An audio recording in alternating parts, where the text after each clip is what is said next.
सभी छोटे बड़े श्रोताओं को सुनीता भटनागर का प्यार भरा नमस्कार। ऑडियो स्टोरीज के हमारे चैनल कहानी जगत में आप सभी का स्वागत है। हिंदी कहानियों की श्रृंखला में आइए आज सुनते हैं आलोक कुमार जी द्वारा रचित कहानी एक सिपाही की मौत। मेरी सांस धौंकनी सी चल रही थी। आज उस्ताद ने ग्राउंड के पूरे 5 चक्कर लगवाए थे। ये मेरी आर्मी ट्रेनिंग का आखिरी हफ्ता था। उसके बाद 4 सप्ताह की छुट्टी और फिर सीधे यूनिट में पोस्टिंग। कसम परेड के दौरान मैंने परेड में बढ़ चढ़ कर हिस्सा लिया था। The more you sweat in peace the less you bleed in war. Commanding officer का अंतिम भाषण मेरे कानों में गूंज रहा था। आज से तुम लोग मैन इन यूनिफॉर्म हो। शेर की जिंदगी शेर की मौत सबको नसीब नहीं होती है। सीओ साहब की आवाज़ परेड ग्राउंड में धमक पैदा कर रही थी। उनकी आवाज़ की धमक थी या फिर मेरे अंदर का जुनून। मेरे रोंगटे खड़े हो रहे थे।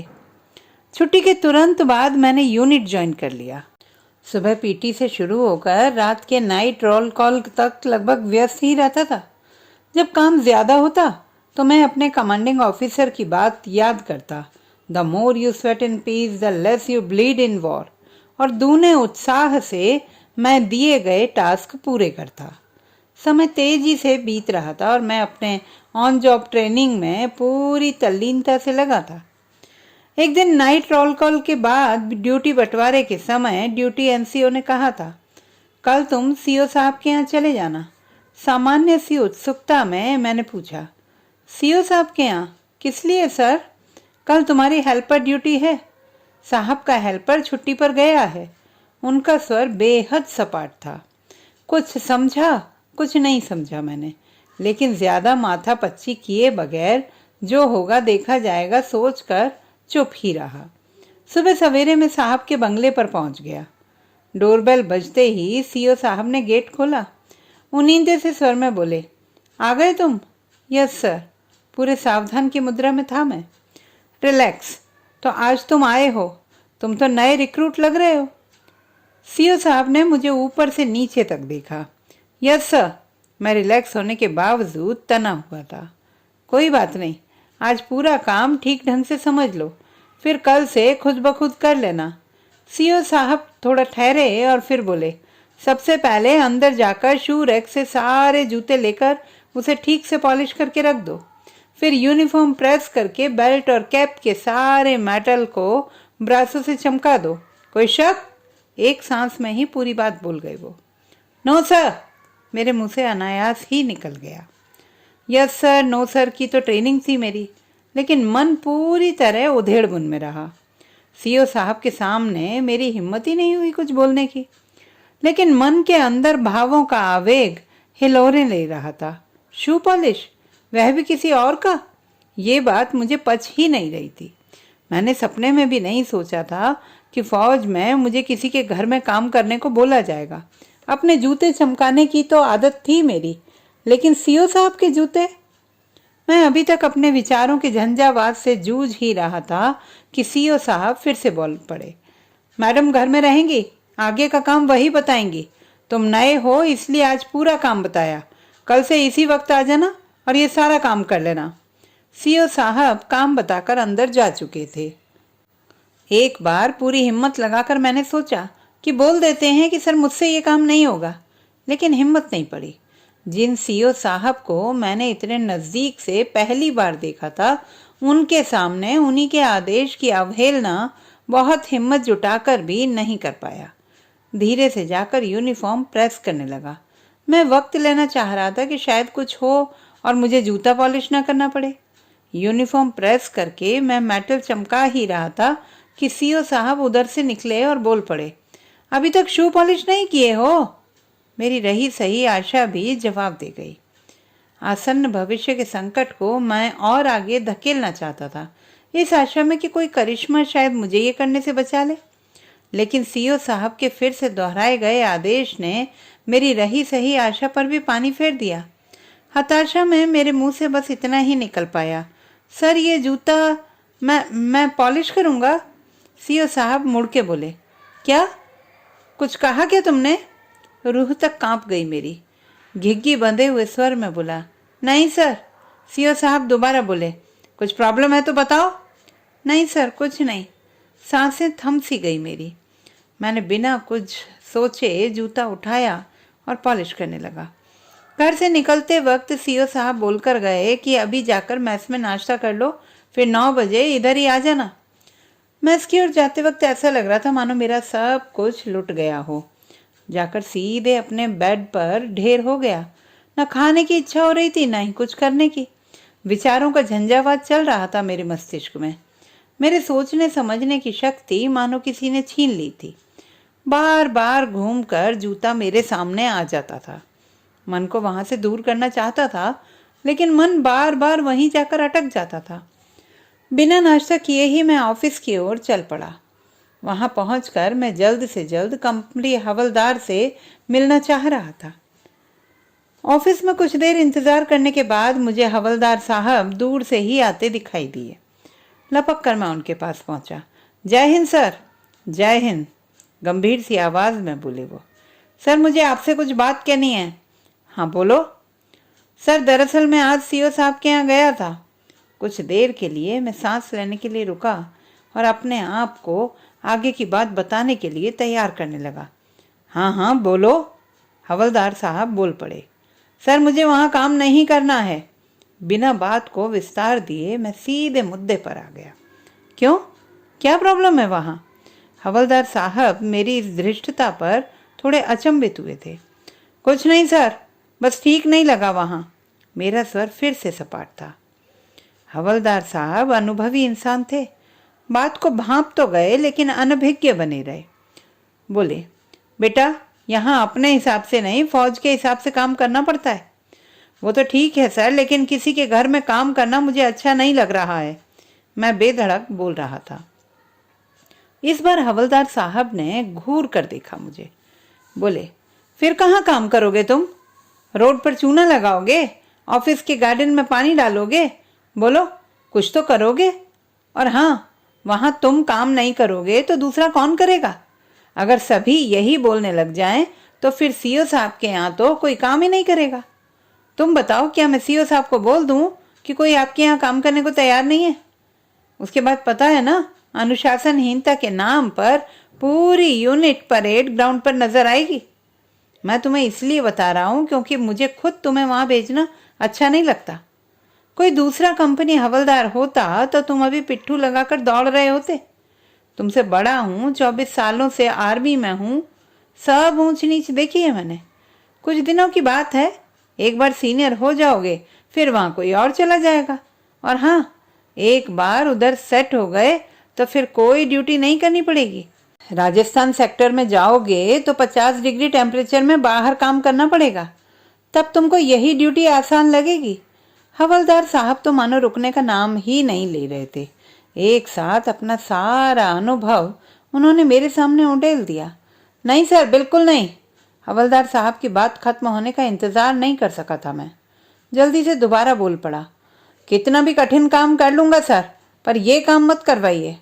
हवलदार साहब के माथे पर बल पड़ गए।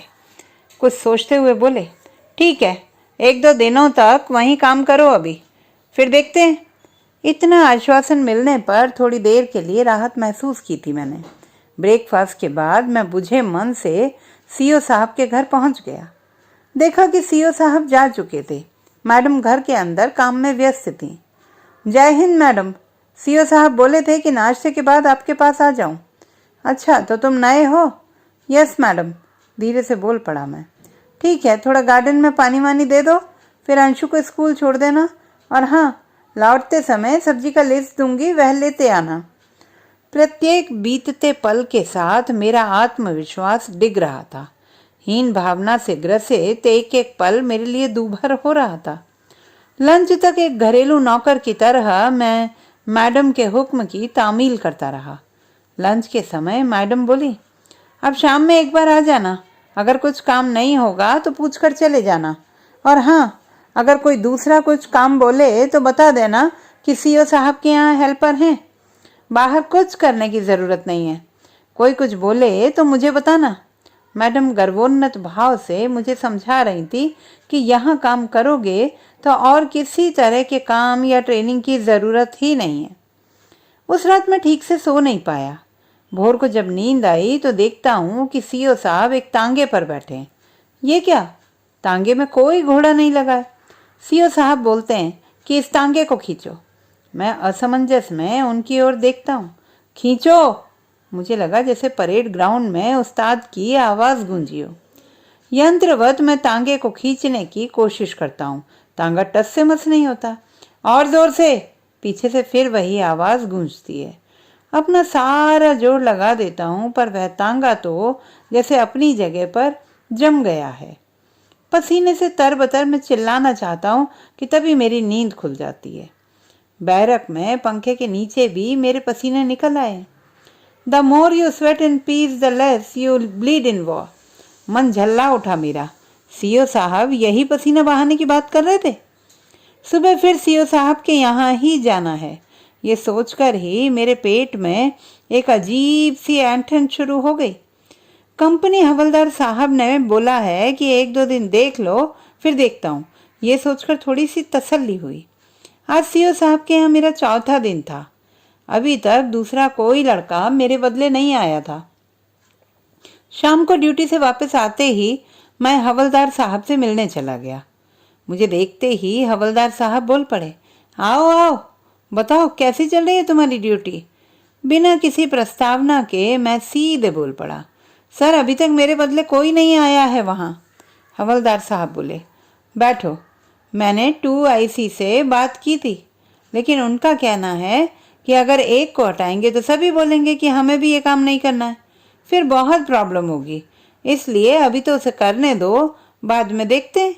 सीओ साहब को बात पता लगेगी तो वह बोलेंगे कि ये छोटी मोटी बातें भी तुम लोगों से संभल नहीं पाती हैं। उस शाम जब मैं घर पर बात कर रहा था तो मैंने पिताजी को कहा कि मुझे आर्मी की नौकरी नहीं करनी है। पिताजी को सहसा विश्वास ही नहीं हुआ। वह बोले, क्या बोल रहे हो बेटा, आजकल बड़े भाग्य से सरकारी नौकरी लगती है और तुम ये क्या बोल रहे हो। घर की सोचो, किसानी में आजकल कुछ बचता नहीं है, ऊपर से 2-2 जवान बहन हैं घर में। अब तो तुमने कठिन वक्त गुजार लिया है। ट्रेनिंग के दौरान कुछ कठिनाई होती है, पर अब तो तुम्हारी ट्रेनिंग भी खत्म हो चुकी है। अब क्या प्रॉब्लम है। पिताजी, दरअसल बात यह है कि आप लोगों की बहुत याद आती है। बड़ी सफाई से झूठ बोल गया था मैं। लगता है नौकरी छोड़कर वहीं आप लोगों के पास आ जाएं। ऐसे नहीं बोलते बेटा। बाबूजी की आवाज़ में अधीरता छलक रही थी। भगवान की दी हुई चीज़ों का सम्मान करना चाहिए। कुछ दिन में सब ठीक हो जाएगा, फिर तुमको वहीं मन लगेगा। यहाँ की हालत तो तुमने देखी है। एक भाई तो खेती में लगा ही है, फिर एक ही ज़मीन से कितनों का गुजारा होगा। मुझे लगा अभी बात करने का ज़्यादा फ़ायदा नहीं है। मैंने बात का रुख दूसरी ओर मोड़ दिया। बोला, ठीक है, होली में आएंगे, फिर बात करेंगे। दिन बीतते जा रहे थे। रोज़ सुबह सही वक्त पर सीओ साहब के यहाँ पहुँच जाता और एक घरेलू नौकर की भांति अपने काम में जुट जाता। धीरे धीरे ऐसा लग रहा था कि जैसे मेरी आत्मा मरती जा रही थी। मेरे अंदर जोश और जुनून की जगह अब एक अजीब सी उदासी ने जगह ले ली थी। खुद में ही खोया रहता मैं। महीने के अंत में पेमेंट मिलते ही पिताजी के अकाउंट में 3/4 हिस्सा ट्रांसफ़र कर देता और बाकी से अपना खर्च चलाता। एक दिन मेरे सीनियर ने पूछा, और भाई कैसी चल रही है, तुम तो बड़े गुमसुम से रहते हो। कुछ नहीं सर, बस ऐसे ही, बुझा सा स्वर था मेरा। अरे यार, फौज में मौज करो, ज़्यादा सोचो मत, सीनियर चहक रहा था।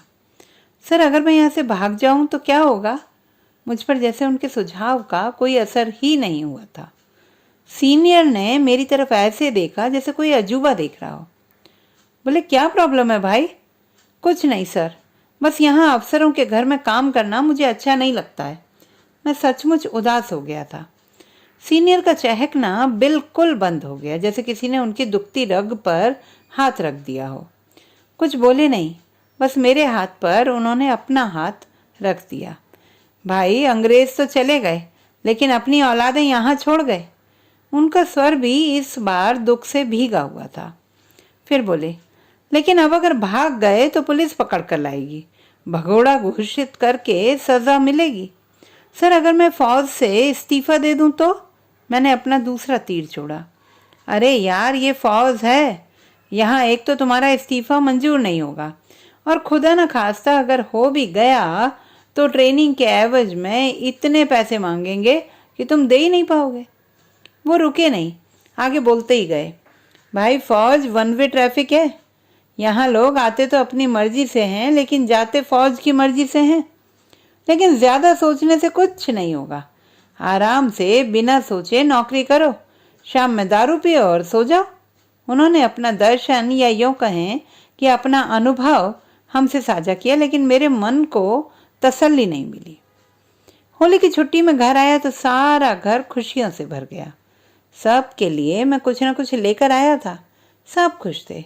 मैं अपने मन की बात पिताजी से करना चाहता था, लेकिन सभी इतने खुश थे कि मैं अपनी बात कहने की हिम्मत ही नहीं जुटा पाया। गांव में भी सब लोग मुझे आर्मी के बारे में पूछते तो मैं भरसक मुस्कुराने की कोशिश करता और कहता सब ठीक ठाक है, जल्दी ही बात का रुख किसी और दिशा में मोड़ देता। छुट्टियां खत्म होने को थीं, लेकिन मैं अब तक इतनी हिम्मत नहीं जुटा पाया था कि किसी से अपने दिल का दर्द बयां कर सकूं। मैं अपनी खुशी के लिए घर में सबको गमगीन नहीं करना चाहता था। फिर ये बात दिमाग में आती कि अगर ये लोग मान भी गए तो आर्मी की नौकरी मुझे छोड़ने नहीं देंगे। अंत में बिना कुछ किसी को बताए मैं यूनिट वापस आने को तैयार हो गया। इस बार जब मैं छुट्टी से वापस आया तो आर्मी छोड़ने की बात अपने मन से निकाल आया था। वापस आकर कुछ दिन तो सामान्य सी दिनचर्या रही, क्योंकि सीओ साहब के यहाँ कोई और जाने लगा था। मैंने सोचा चलो बला डली, लेकिन बकरे की माँ आखिर कब तक खैर मनाती। एक सप्ताह के भीतर ही मुझे फिर से एक ऑफिसर के घर भेज दिया गया। इस बार मेरी ड्यूटी एक नए ऑफिसर के घर में लगी थी, जिसकी नई नई शादी हुई थी। उसकी पत्नी किसी ब्रिगेडियर साहब की बेटी थी। बचपन से ही फौजी माहौल में पली बड़ी इस लड़की के लिए घर में काम करने वाले फौजी भैया एक स्वाभाविक प्रक्रिया थी। इसे तो वह अपना जन्मसिद्ध अधिकार समझती थी। मैंने महसूस किया कि इससे अच्छा तो सीओ साहब का घर ही था। कम से कम उनकी वाइफ के बोलने का सलीका तो ठीक था। एक दिन तो तब हद ही हो गई जब बाथरूम से बाहर आते ही उसने फरमान सुना दिया कि आज बाथरूम में रखे कपड़े धो देना। ऊपर से नीचे तक जैसे मेरा पूरा शरीर सुन्न हो गया। अपनी जगह से हिल भी नहीं पाया मैं। लेकिन दोबारा जब वही आवाज मेरे कानों में गूंजी तो मेरी चेतना वापस लौटी। अंदर का इंसान विद्रोह कर उठा। बोला, मैम साहब ये काम मुझसे नहीं होगा। मैम साहब को शायद ये गुमान ही नहीं था।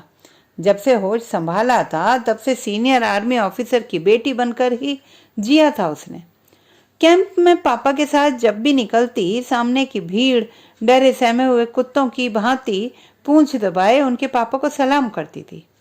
उसे तो उस तरफ देखने की आदत भी नहीं थी। हाँ, एक बार जब पापा ने किसी सिपाही को सैल्यूट नहीं देने के कारण दंडित किया तो उसे पता चला था कि ये लोग इतना क्यों डरे रहते। घर में भी अनुभवी फौजी भैया से ही उनका पाला पड़ा था। आज पहली बार किसी अनुभवहीन अक्खड़ सिपाही को उसने आदेश की अवहेलना करते सुना था तो सिर से पांव तक आग लग गई। सोचा, क्या इज्जत रह गई मेरी जब इस टुच्चे से सिपाही ने साफ मना कर दिया। बोली, जो बोला सो करो, ज्यादा बात बनाने की जरूरत नहीं है। मैडम के चेहरे पर आए एक पल के फीकेपन ने मेरी हिम्मत थोड़ी बढ़ा दी थी। बोला, नहीं मैडम, ये काम मुझसे नहीं होगा। मैडम शायद अब तक गुस्से पर नियंत्रण कर रही थी, लेकिन इस बार के जवाब से वह आपे से बाहर हो गई। बोली, get out of my house, अब भी के अभी बाहर निकलो, आउट। मैं भी बिना कुछ बोले वहां से बाहर आ गया। रात को नाइट रोल कॉल के बाद मुझे बताया गया कि अभी तुरंत ऑफिसर मैच जाना है। आने वाले संकट की आशंका से मेरा मन सिहर गया। एक बार मैंने कहा भी, सर कल सुबह चले जाएंगे, अभी रात में जाकर क्या होगा। Follow the order Ajay, duty NCO गुस्से से चिल्ला उठा। मैं बिना कुछ बोले वहां से निकलकर ऑफिसर मैच की तरफ चल पड़ा। मैस के बाहर ही मुझे अपनी यूनिट के 4 नए ऑफिसर दिखाई दिए। उनमें से एक वह भी था जिसके यहाँ मैं काम करने जाता था।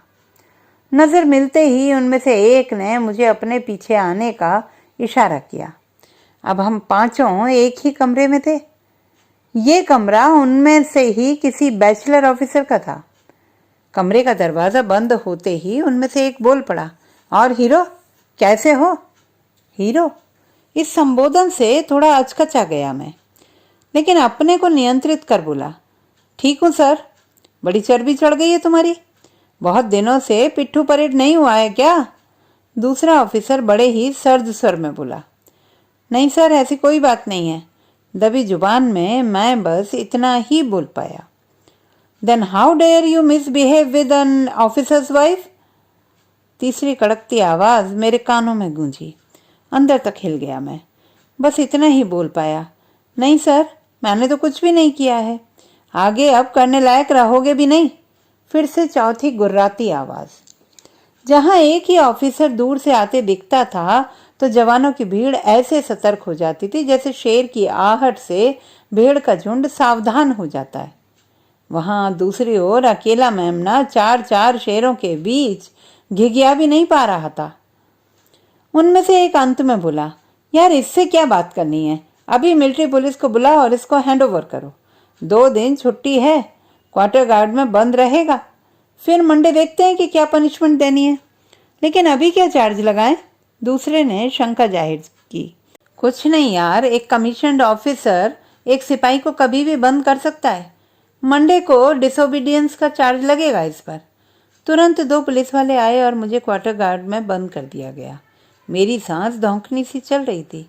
रात भर क्वार्टर गार्ड में बंद मैं क्रोध और अपमान से जल रहा था। देश की सरहद का निगहबान आज अपनी असमत नहीं बचा पा रहा था। जिसकी खुद की इज्जत ना हो वह किसी और की इज्जत क्या बचाएगा? क्रोध और अपमान का दावानल जैसे मेरे देशभक्ति के जज्बे को धीरे धीरे जला रहा था। क्वार्टर गार्ड के अंदर पंखा नहीं था, लेकिन आज शायद मेरे अंदर की आग इतनी दहक रही थी कि मुझे पता ही नहीं चल रहा था कि पसीना बाहर की गर्मी की वजह से है या अंदर की गर्मी।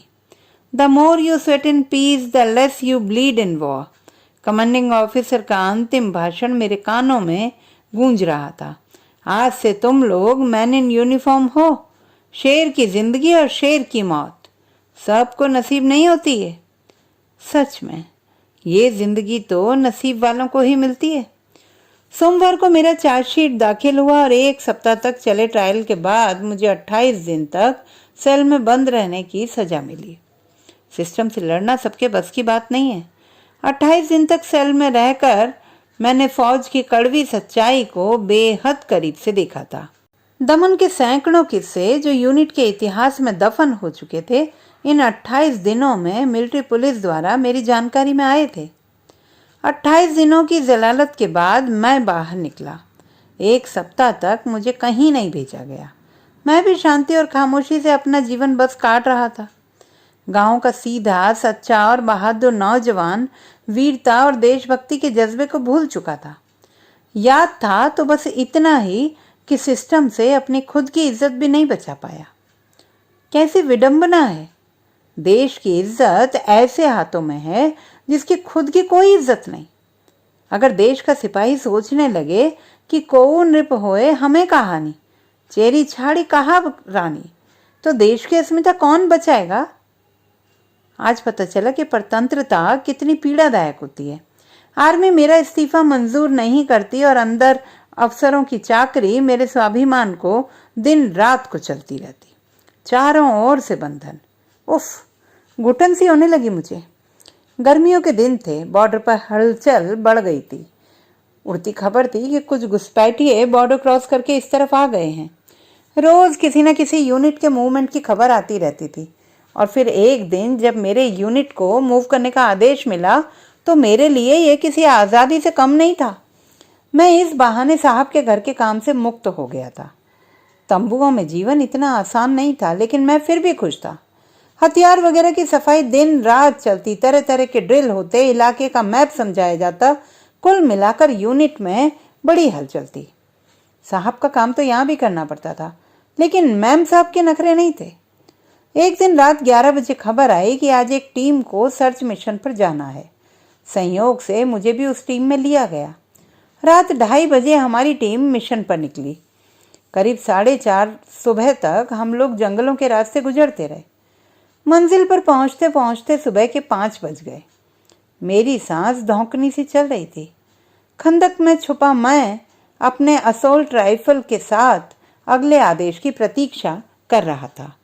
ट्रेनिंग की कमी का असर मेरे ऊपर दिख रहा था। इतनी चढ़ाई में ही मेरी सांस फूल गई थी। लगभग 6 महीने से मैं घरेलू नौकर की जिंदगी ही तो जी रहा था। तभी कुछ मूवमेंट सा महसूस हुआ और कुछ लोगों के पास होने की आहट हुई। फायर! ये आवाज़ सुनने भर की देर थी कि हमारे साथियों के गन ने गोलियां उगलनी शुरू कर दी।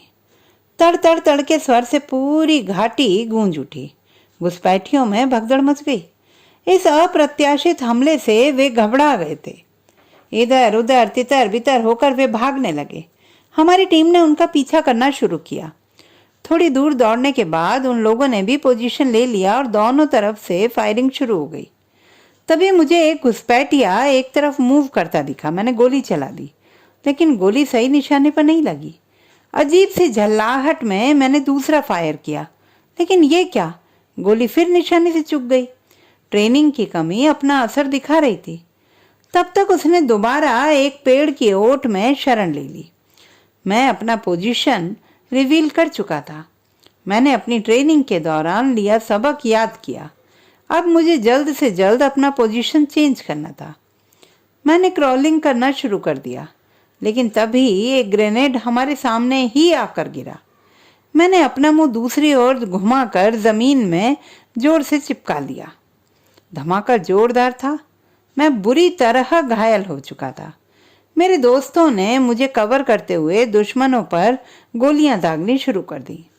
मेरे शरीर का निचला हिस्सा बुरी तरह घायल हो चुका था। तब तक मेरे 2 साथी मुझे पीछे ले जाने को मेरे पास आए। मैं घायल होने के बावजूद गोलियां चला रहा था। तभी हम पर पीछे से भी फायरिंग शुरू हो गई। हमारी टीम पर अब दोनों तरफ से गोलियां चल रही थी। हम लोग शायद दुश्मन की ट्रैप में फंस चुके थे। हमारे ज्यादातर साथी या तो घायल हो चुके थे या मारे जा चुके थे। एक बात हमारे पक्ष में ये गई कि हमारा रेडियो ऑपरेटर शहीद होने से पहले अपनी पोजीशन की जानकारी हमारी सपोर्टिंग टीम को दे चुका था। सौभाग्य से हमारी रिकवरी टीम पास में ही थी।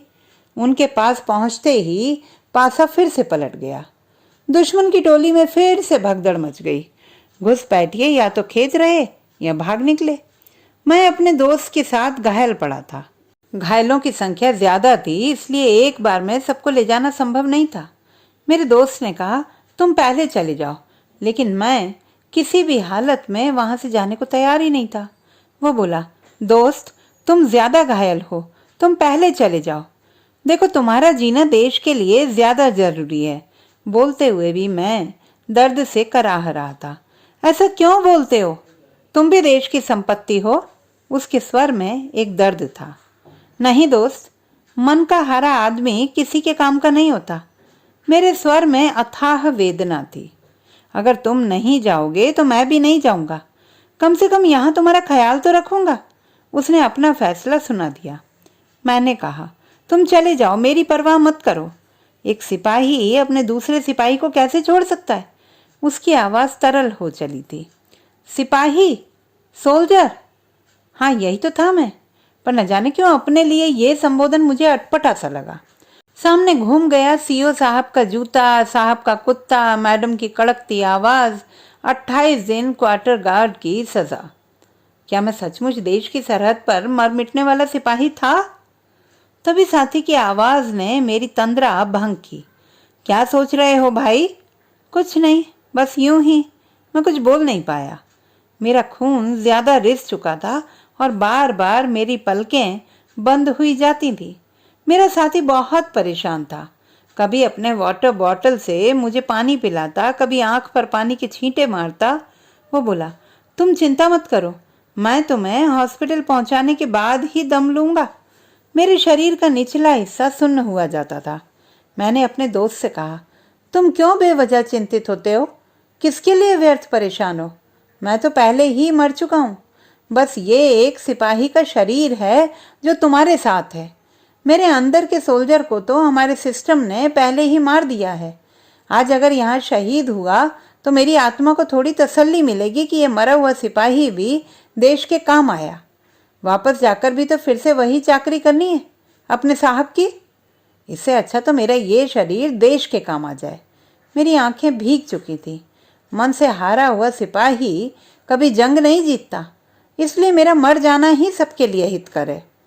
मेरा दोस्त बिल्कुल शांत हो चुका था। वह कुछ भी नहीं बोल पा रहा था। शायद उसके सांत्वना के शब्द मेरे, या ये कहूँ कि हमारे साझे दुख के नीचे दब गए थे। जब होश आया तो खुद को अस्पताल के बिस्तर पर पाया। सिस्टर ने जल्दी ही डॉक्टर को बुला लिया। कैसे हो अजय? डॉक्टर साहब एक नए मेजर थे। ठीक हूँ सर। मेरी आवाज़ काफ़ी हल्की थी। एवरीथिंग इज़ फाइन अजय, लेकिन हम तुम्हारा एक पैर नहीं बचा सके, डॉक्टर साहब एक झटके में बोल गए। पहली बार मेरा ध्यान अपने पैर पर गया। मेरा चेहरा रुआंसा हो गया। घबराने की कोई बात नहीं है। आजकल आर्टिफिशियल लेग भी आ रहा है। मैं उसके लिए तुम्हारा नाम रिकमेंड कर दूंगा। डॉक्टर साहब मुझे ढाढ़स बंधा रहे थे। लेकिन एक बात है कि अब आर्मी से तुम्हें मेडिकल ग्राउंड पर निकाल दिया जाएगा। डॉक्टर साहब यहीं नहीं रुके, बोले, परंतु तुम्हें मेडिकल पेंशन मिलेगी और फ्री ट्रीटमेंट भी। मैं जानता था कि सिपाही का पेंशन बहुत कम है और उसमें जीवन गुजर करना आसान नहीं होगा, परंतु न जाने क्यों मेरे चेहरे पर मुस्कान आ गई। डॉक्टर साहब को लगा कि उनकी पेंशन और फ्री ट्रीटमेंट वाली बात शायद मेरा हौसला बढ़ा गई। बोले, गुड, इसी तरह हंसते रहना है। You are a brave soldier. This is part and parcel of a soldier's life. मैं बिना कुछ बोले धीमे धीमे मुस्कुराता रहा। कुछ ही दिनों में मुझे मेडिकल ग्राउंड पर आर्मी से डिस्चार्ज कर दिया गया। अपनी अपंगता का मुझे काफ़ी गम था, किंतु फौज के इस जिल्लत से आज़ादी पता नहीं क्यों मुझे सुकून दे रही थी। ऐसा लग रहा था मानो अभेद्य से लगने वाले इस चक्रव्यूह को आज किसी अज्ञात अभिमन्यु ने मेरे लिए तोड़ दिया था। तो दोस्तों, ये थी हमारी आज की कहानी। आपको कैसी लगी कमेंट बॉक्स में लिखना ना भूलें। चैनल को सब्सक्राइब करें, लाइक करें और मित्रों के साथ शेयर करें।